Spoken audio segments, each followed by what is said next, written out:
In today's podcast, Marilise is with us and we are going to go into greater detail about hormones, hormone disruptors, the cycles that we go through as women, how to best regulate our hormones, the different cycles in terms of when we first start menstruating, perimenopause, menopause, postmenopause, cortisol, the endocrine system, the adrenals. I mean, there's a lot that we go into. So if you'd like to know more, stick around and we're going to get into it.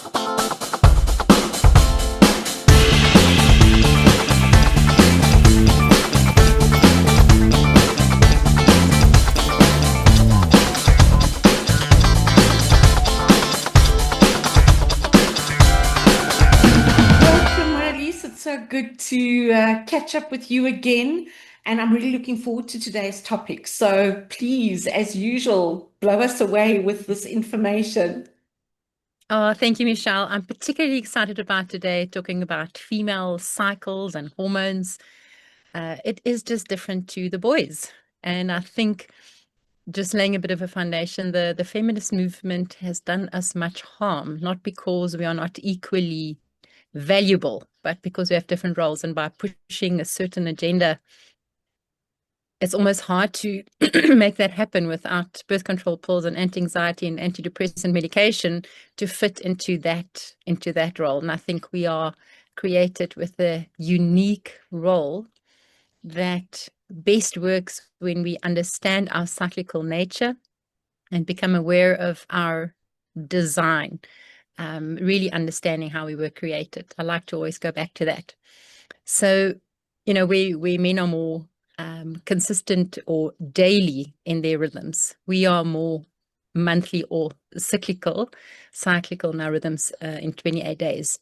And in the average lady's lifetime, there's about 450 cycles over 38 years on average.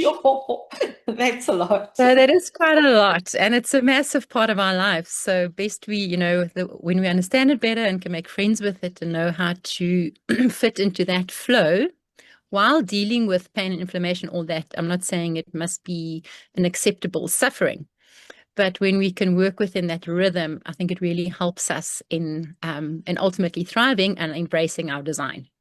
Mm-hmm. So I want to quickly just go through the different parts of the cycle and what each one means, and just how we can structure our lives when we can to make the best of that time and have grace with ourselves in that time. Okay, so first part is the day one. We typically see as, when menstruation starts. That is part of the follicular cycle. And in menstruation, at the beginning is when our hormones tank. So that's when they're all at their lowest. Always good to do exercise, and exercise might help with discomfort, but probably a good idea to look at stretching and walking in that time instead of really, really pushing yourself. In the follicular part, or the rest of the follicular cycle, or part of the cycle, that phase, that is actually our best time. That's when estrogen rises. So that'll be our best time. If you could schedule your biggest presentation of the month, something where you require verbal fluency, that'll be your best time to do that. If you cannot schedule it in that week, and it's just impossible, just try and do your preparation or the demanding part in that week. That'll also be the best time to strategize and have brainstorm and have tricky discussions if there are such required in your life at the time. Okay, and then of course it's ovulation. Estrogen peaks just at the beginning of that, and then that's a great time for a lot of things. Obviously the libido is high. It is a time though where our joints and ligaments are a bit more pliable. And one study said that we're 80% more likely to pick up injuries if we're doing heavy lifting in that time. We could just be prone to a bit more injury. And in the last week of our month, the luteal phase, progesterone is particularly high.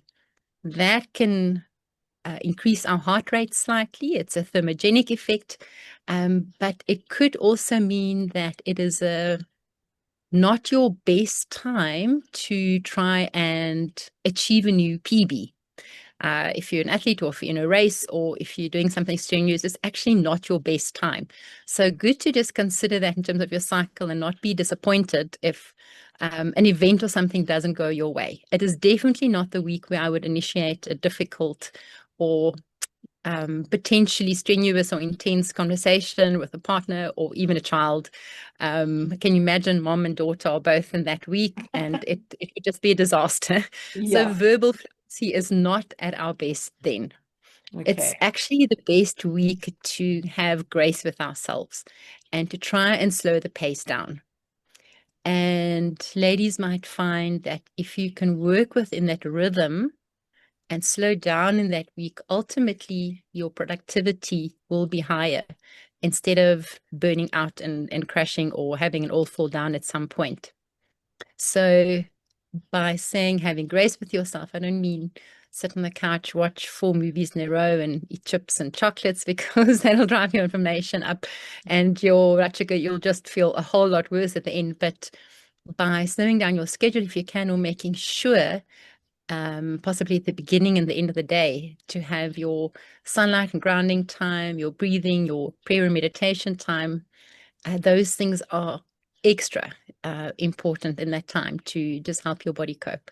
So to work within those rhythms, I think, would be extremely helpful if we understand where our bodies are and what those hormones do. Over exercise, just a quick note on that while we're talking about it.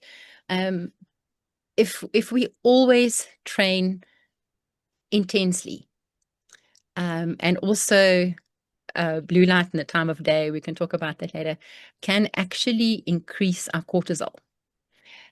So we have to be mindful of that, particularly in times of stress. You actually don't want your exercise to also add stress. So, of course, some form of exercise is really good, but ladies have to be more mindful in what time of the month it is.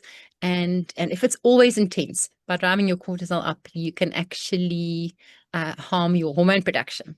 And that is really what we're looking at today, is regulating and balancing hormones. Okay. Okay. What our listeners might find really interesting, I think, is that so many different parts of our bodies are involved in hormone creation, or in the endocrine system. And I don't think we'll have time to go through all of the glands and all of the hormones they produce in the endocrine system, but it is really fascinating. And the point, so we'll run through just those glands, those organs, and a quick bit on their role.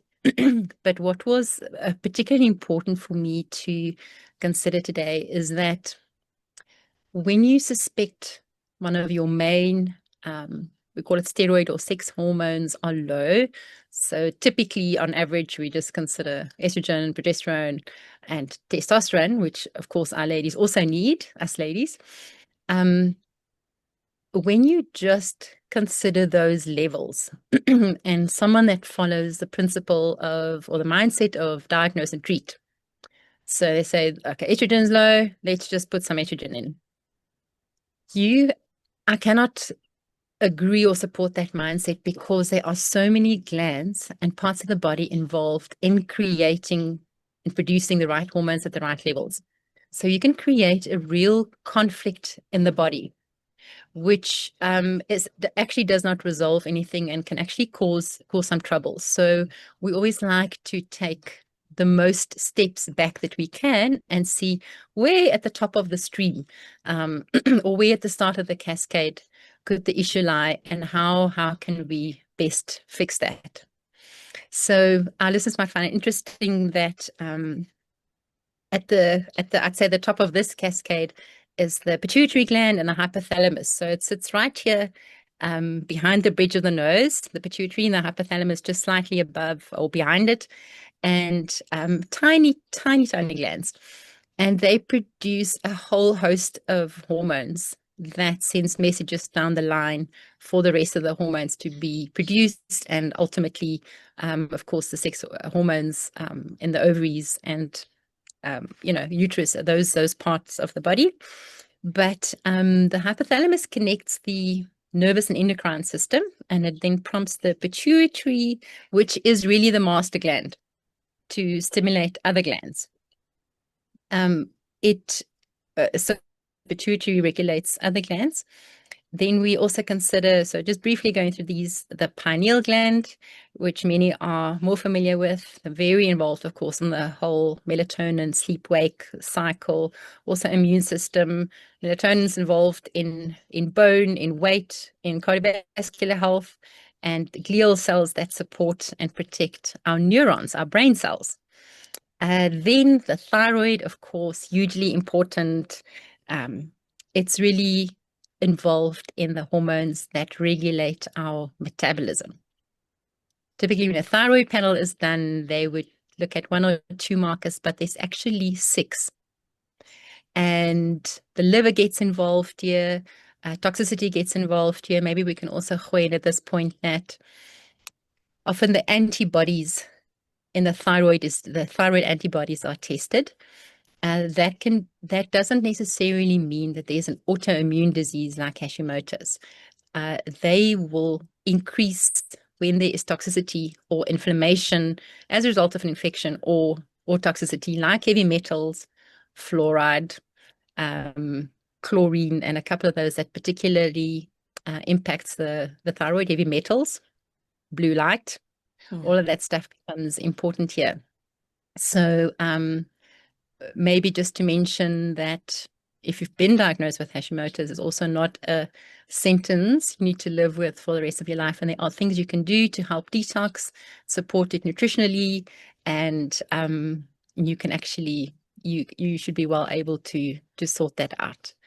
While we're on the thyroid, one of the effects of the birth control pill is that I think the stat is almost 300, you are almost 300% more likely to develop a thyroid disease like hypothyroidism, so underactive thyroid, or Hashimoto's.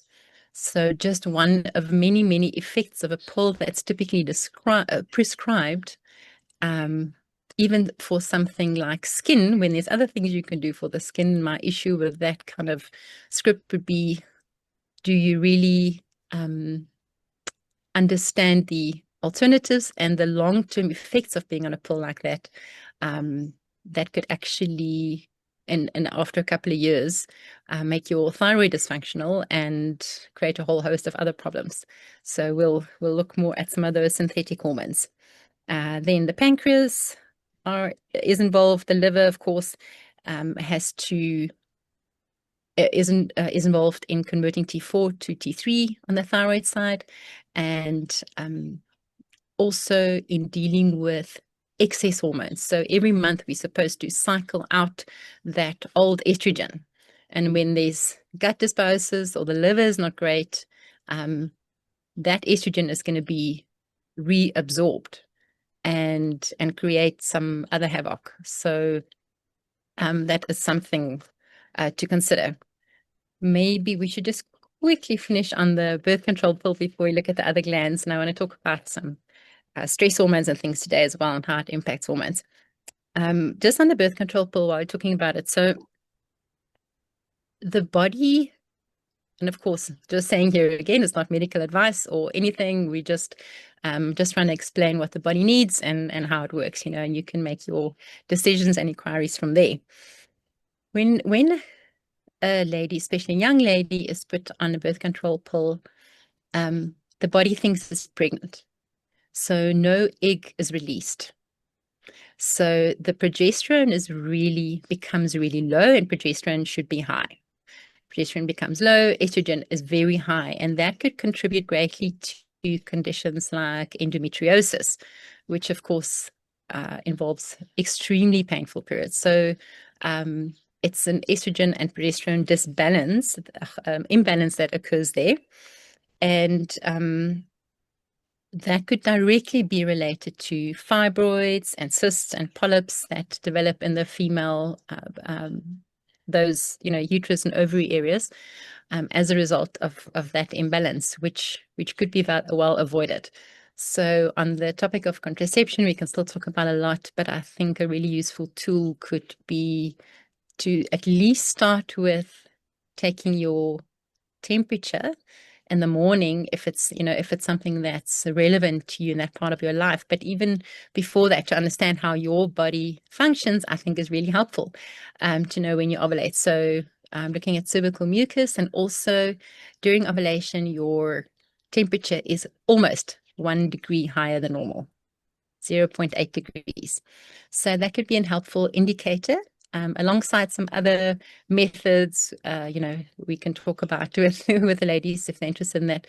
But the point is there are other options, and that these kind of pills come with side effects that unfortunately we're not fully informed about, which I think can do us great harm in the long run. Okay. The birth control pills can also create severe vitamin and mineral deficiencies. All of our Bs are impacted, our zinc and selenium, and even the good gut bacteria is harmed by the birth control pills. So it's just not, I wouldn't say there's never the right situation for it, but really, I feel like if the ladies know your other options and also the side effects, you can make a more informed decision. Okay, back to all the glands that are involved in the hormones. What really stood out for me in this and putting the information together is the role of our adrenals and cortisol. And I think that is quite a big part of what we can typically miss in this process of finding hormone balance and what's best to do for hormone balance. So, our parasympathetic nervous system is the one that is our relax, digest, and heal state. And many of us are quite stuck in the sympathetic nervous system, which is linked to our survival mode, fight, flight, freeze, fawn. And in that state, we can never fully heal and also balance our hormones. So that's associated with a high cortisol state. And that has a hormone impact. Okay, so I think we're all quite familiar with adrenaline that's secreted in an emergency, and cortisol, that is actually our main stress hormone. That regulates our sugar metabolism, our mood, motivation, memory formation, salt, water balance, blood pressure, and even fetal development. So cortisol is produced by our HPA axis. So we looked at the hypothalamus, the pituitary, and the adrenal. So that's the HPA in the HPA axis. Okay. Cortisol should be high on waking. So early in the morning, it should be high. And then later in the day, it should come down naturally and be really low in the evening. And of course, when you want to sleep. So the trouble comes in when the threat continues, because in the stress state, the cortisol is going to make sure that that the muscles are supplied with fuel. So it actually raises our blood sugar. Could be part of why in that state, us ladies battle to like it can make us fat, really, because it keeps pushing up the blood sugar because there's a threat, and the muscles need to be ready because you might need to run for your life.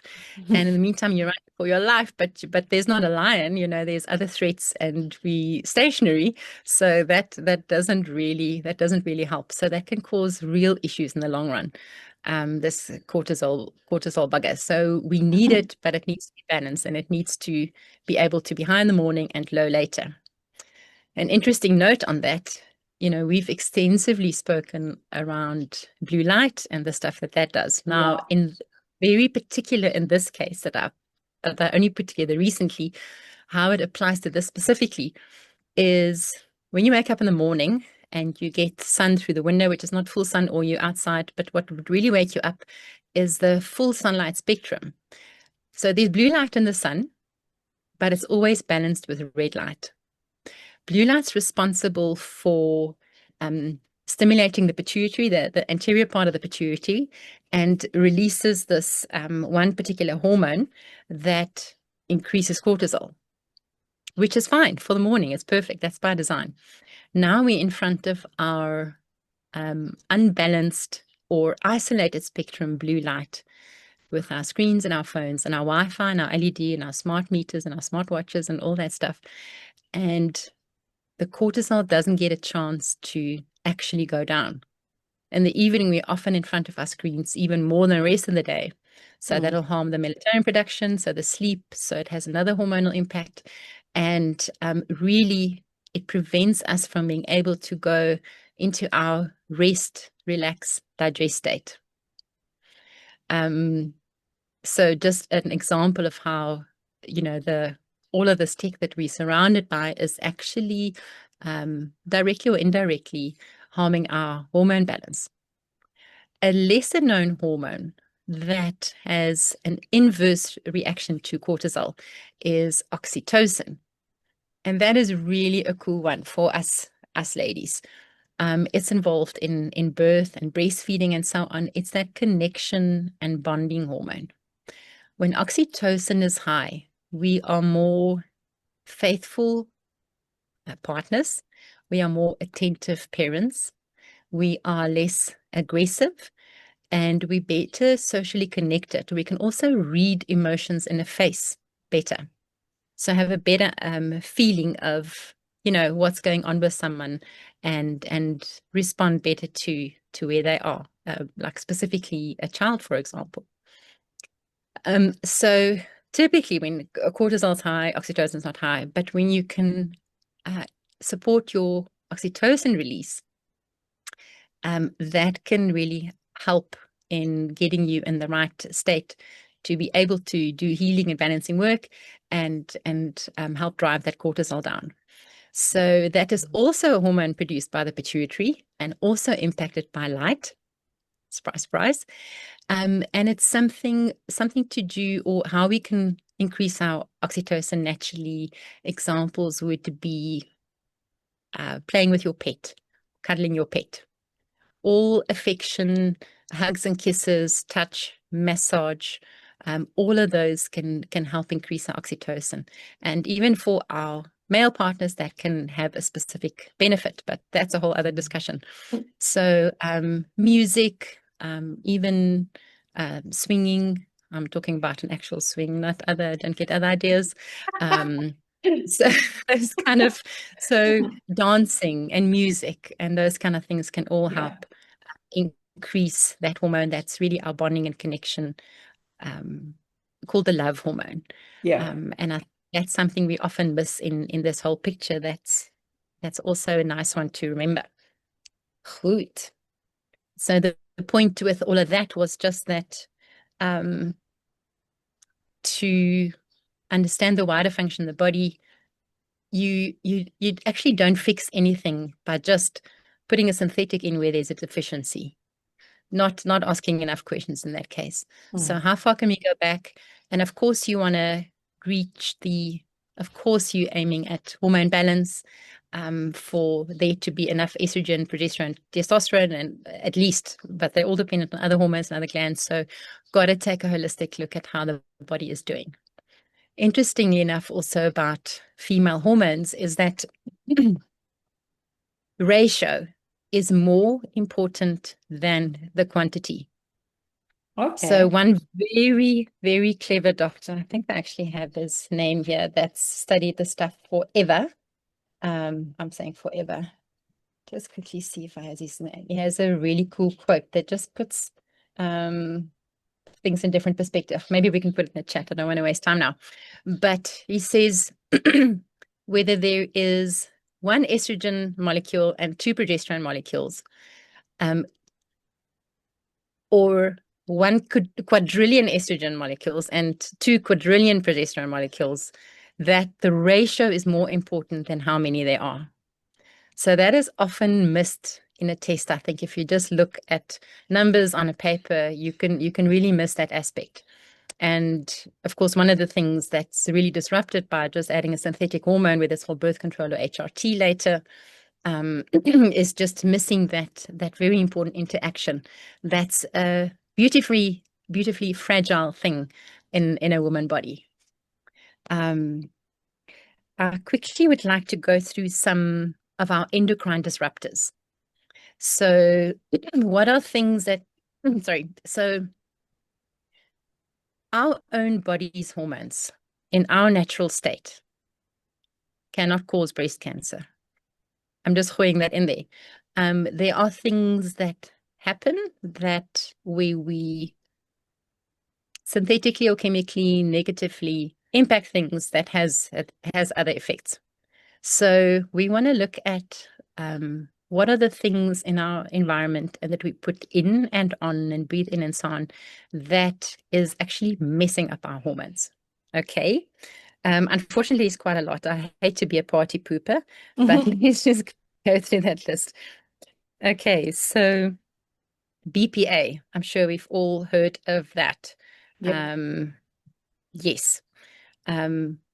It's often in canned food liners, even receipt papers, so toll slips, full of BPA. I always tell the poor lady, don't worry, I don't need it, throw it away. The number 7 plastic, so often plastic containers have a little number at the bottom.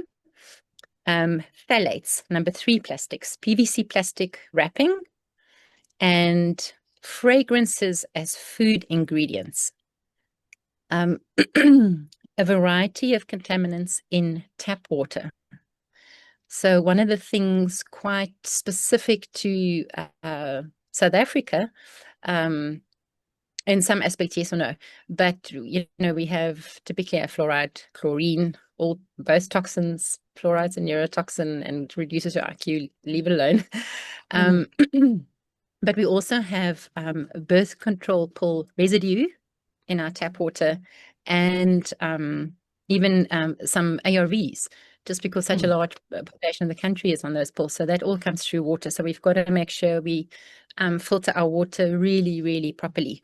Of course, those can all be estrogenics and endocrine disruptors. Then all things non-stick and waterproof. So you get waterproof clothing nowadays, obviously non-stick pans and all those, all fire retardants. So sorry, for clothing to come with or different substances as fire retardants, those are very harmful to our hormones. Arsenic, also found in water, and in Joburg it's quite high because of the mines around. It messes up the gut, disrupts sugar metabolism and a whole lot of stuff. All pesticides, unfortunately, is going to lower testosterone and harm the thyroid hormone.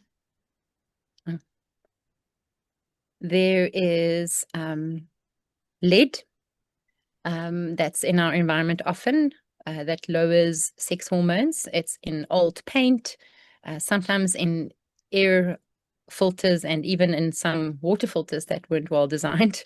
You get mercury, and then even ingredients in chemical cleaning products and cosmetics. So the thing we have to remember about cosmetics, and let me add all perfumes and that kind of thing to it. When something goes through the digestive tract, there's some filtration and processing that happens there. Sorry. So, but when we spray something on and then inhale it and also apply something to our skin, the body doesn't have the same filtration process, and it's absorbed directly into the bloodstream, and the toxicity is there straight in the bloodstream. So that can make it very harmful. I am quite critical on most cosmetics and skincare products because it just comes with so much stuff that they tell us is good for us, but it is really harmful, and it's not tested at all. When something is labeled as a fragrance, there's no testing, and there's no you can just go straight to market. So you can do anything to your product and add a fragrance, and it's like, okay, fine, it's all you can sell this product. So unfortunately, because it is on a shelf and marketed as amazing and anti-wrinkle, It's not, it doesn't mean it's actually really helping us. And these things are particularly harmful on our hormonal system and can be almost like fake estrogens as well, that is messing up these hormone balances. Okay. So maybe before we're done, we can just look at what do our hormones need to function? What can we do? And there's a whole lot we can do to increase our natural methods and pathways for hormone balancing. That's the good news we're looking for, right? Okay, so after the bad news and the alarming stuff, you might not be surprised to hear sunlight is top of my list. Physiologically, that's a good. You can tell which week of the month I'm in physiologically. Or biochemically, we can say that the body requires sunlight to generate hormones. That is just part of that process, and we spoke about quite a bit of that in the very first hour that we were together here. But we need sunlight. There's so much harm that's being done by us limiting and protecting ourselves from the sun through our eyes and on our skin. It's critical for our hormone function, even for your thyroid. Okay. Number one part of the prescription for the thyroid. And of course, the other side of that coin is the harm that the EMFs do. So the way that it drives up the stress hormones, harms our neurotransmitter function, even harms our gut microbiome, like the whole host of things. So when we look at hormones as well, sunlight, really important. And getting that early in the morning sun as well, apart from other exposure, really, really important to kickstart the right hormones and wake the brain up and make us feel better. Along with that, I would say, especially looking for around us ladies and how our bodies are affected by cortisol, and how that impacts our hormones. Also, to get your grounding, breathing, prayer and meditation time, when you can do it in the early sun, that's just amazing. So by being barefoot on the grass or the ground, holding onto a tree, looking like a real tree hugger, or sitting or lying on the grass, or whichever surrounding you may have, your body is dumping protons that you picked up from the bad environment. You're gaining electrons, and it has a physiological impact. So I would just highly recommend. Initially, when I heard about kind of sun grounding and trees, hiking, and circadian rhythm, I thought, like, that is so weak in terms of hormones. But the more I learned, I'm like, this is real. Like, this is a place to start, before you try and put synthetics in your mouth that could have such a harmful effect in the end. Iodine, extremely important for our thyroid. Dr. Brownstein is my go-to. He's done decades of research on iodine. Dr. Christiana Northrup, which is a great person to listen to on all things female related, it says we probably need at least 12.5 milligrams a day. So that's quite a lot. Actually, I haven't checked how many drops that is. I'm on 5 drops a day that you can build up to. But there's an iodine receptor on every cell of the body. And particularly when we look at female organs and stuff related to breast cancer, we're not really talking about that today, but Dr. Northrup also said all the ladies she's come across with breast cancer are low in vitamin D, not a supplement, but sunlight and iodine. I even know of ladies that put lots of iodine on if there is any kind of scare or lumpiness or so on. So really important mineral for us ladies. It also helps detox us out fluoride, which is a toxin, and chlorine. So if you apply it topically or even ingest it, just take it slow, or increase slowly. Awesome. The other thing, of course, when we talk about hormones, when we go back to all of our previous talks and covering the basics, is the gut microbiome. You need a good microbiome, a healthy gut to help with hormone balance because it's involved in the process with the liver to deal with excess hormones and also for estrogen regulation and so on. You need the good bacteria again. So I would really look at a gut healing protocol for anyone that eats food from a supermarket. um, Antibiotics, vaccines, all those can harm the gut. So that is probably the place to start. And because it has that impact on our neurotransmitters and how we feel and our hormones, we have to go there. Getting the And can right I just, minerals and sorry, yeah. Marilise, I just want to let Oh, our listeners know, go to my YouTube channel and have a look at everything that Marilise and I have already presented, because everything around the gut microbiome protocol, suggestions in terms of bone broths and the probiotics, all of that, we've already presented that. So that is all there. And if you have any further questions, then you can get hold of either myself or Marilise, and I'm going to put you onto Marilise anyway, to help you with that. So as we come almost to the end of our time together here, I think this might be something that we could go into even, further as an add-on in another episode. Marilise, what specifically do you want to maybe wrap up with for ladies who are dealing with some kind of hormone issue or imbalance? Okay, cool. That it is seldom just a hormone imbalance issue. Mm-hmm. We have to take a wider holistic look and get as close back to nature as we were designed. The further we move away from nature, the more we get into trouble. So, and I just want to give you hope that there is a lot you can do before you are completely dependent on a system that's not really there to love and support you. And actually, just to finish off on what our bodies need, apart from the sunlight, less blue light or no blue light, the gut microbiome, looking at minerals and nutrition, it's actually really simple. It's not after 3 weeks, you'll see this is so easy and so filling and so good. Stable blood sugar is really important for us. Balancing blood sugar and insulin is really important for us ladies in hormone balance. Please don't ever take iron supplementation. That's super harmful. And you actually need quite a bit of cholesterol. So, which also should be good news because cholesterol is required for healthy hormone balance.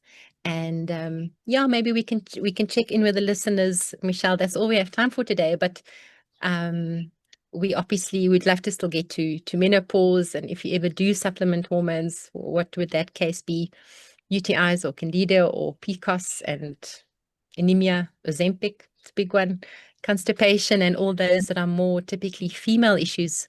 We can maybe ask our listeners to shout if they, would like to hear about those female things. I think that would be an absolutely awesome. I must apologize to everyone. I've been having issues with my Zoom and it keeps on wanting to generate a crash report. So I've actually cancelled my subscription and trying to reinstate, but get it without a crash report, which means we're functioning off a 40-minute recording. So hence the kind of like speeding through this. But Marilise, if it's okay with you, I think I would love for us to take off with the UTIs, PCOS, Ozempic, all of that. I think is extremely valuable for our next chat. And I think a lot of people will benefit from it, especially with the amount of ladies who are relying on things like Ozempic and Mounjaro and semaglutide and all these names, and yeah, what it does to us. So thank you so much for your time. I really appreciate it, for your knowledge and just your care around helping us as women to really just get back to nature and to the way things God created for us in order to thrive. Yeah, wonderful. My pleasure and privilege. Thank you so much, Michelle. You're welcome. Thanks, Marilise. Thank you, everyone. God bless.